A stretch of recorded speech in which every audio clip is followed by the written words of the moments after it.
At the age when many are contemplating retirement, Ann Fields is getting ready to take on her biggest job yet, president of William Penn University.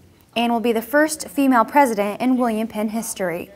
Her credentials speak for themselves: bachelor's degree, master's degree, and doctorate, all from Iowa State University, college professor, director of retention and learning, to name just a few.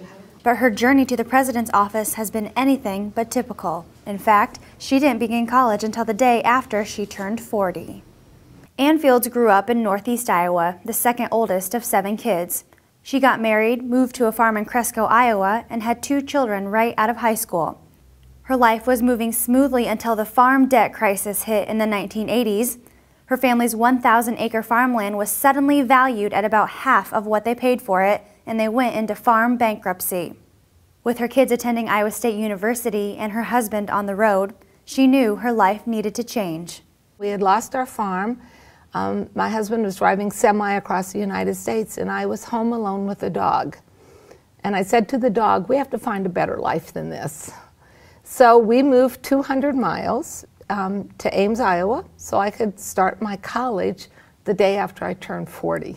Ann began her college career at Iowa State University in August of 1988. What did your kids or your husband think when you decided to go back to college? Because you said you were there at the same time that your children were there. Right. Talk about terror for kids. I mean, you move away from home, 200 miles away from home, and then the next year, here comes mom. And so at first it was very awkward because all 3 of us were on campus at the same time. But it really got to be that we got to know each other better, and we became friends in a different way, more as colleagues rather than as parents and children. Mm-hmm. And what about your husband? What did he think? Well, you know, that's probably the sad part of the story, is because when I moved to Ames, we got divorced. I was moving on and up, and he was satisfied where he was, and so we parted company very amiably, but it was one of the big losses that at that time in my life. Ann's major was agriculture business, and she found there were benefits to being a non-traditional student. I had a distinct advantage, and one thing was I didn't go out and party at night. I waited 22 years for that knowledge, and I wanted to get everything I could out of it. Ann graduated with a bachelor's degree on May 16, 1992. She thought she'd stop there and enter the workforce, but an advisor encouraged her to apply for the prestigious Truman Scholarship to pay for her master's degree.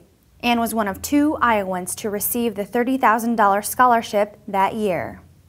While in the middle of her master's program in 1993, Ann's adventurous spirit and farm experience led her to Ukraine in the former Soviet Union. There was a little ad in the Sunday paper, and it said, wanted farmers to go to Ukraine to plant corn.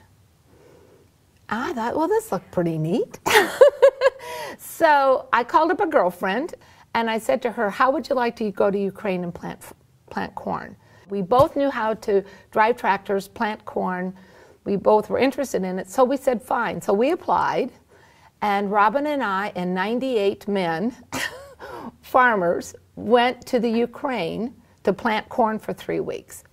The project was a joint venture between John Deere and Case IH, Zeneca Chemicals, and ICI Seeds. The purpose of the project was to teach the Ukrainian people how to plant and care for hybrid seed corn to increase their yields. After the period was over, Ann returned to the United States to finish her master's, but her adventure wasn't over yet. The people that ran the project asked me and another man who had come from Iowa if we wanted to go back and be in charge of this whole big project. Wow, quite an honor. Quite an honor. So I jumped at the chance to do that. So came back, took my tests, went to Miami, made an application, got accepted, went back 2 weeks later, went back to Ukraine. Ann really made her mark on this project by recognizing the potential of the internet before the technology really caught fire. We had 4 main offices in Ukraine, and so we set them up with computers. And I said, guess what? We're going to send email back and forth, and we are going to do faxes, and we are going to do all of our reporting via the computer. Ann convinced John Deere, Case IH, and ICI Seeds to get on the internet.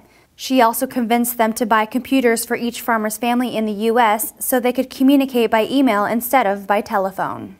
What did they say when you brought that to them? Did they look at you like you were crazy? They looked at me like I was crazy. They did that a lot. And I was actually followed by the KGB, and because you have to remember, I was a farm wife. I had absolutely no record. I hadn't run a stoplight. I hadn't gotten picked up for a traffic record. I didn't have a passport until 1991. This was 1993. And here was this, 45-year-old woman. And now I was second in command of a 70 million joint venture project. I could plant corn, I could drive trucks, I could drive combines. And they just thought, this has to be a CIA person. What was that like to be followed by the KGB? Well, Robin was with me when it happened, and we were out on a Sunday afternoon, and these nice two young men came and they said, well, can we show you around? And we were at a small cafe, and I just reached over to touch one of them, and it was like solid muscle.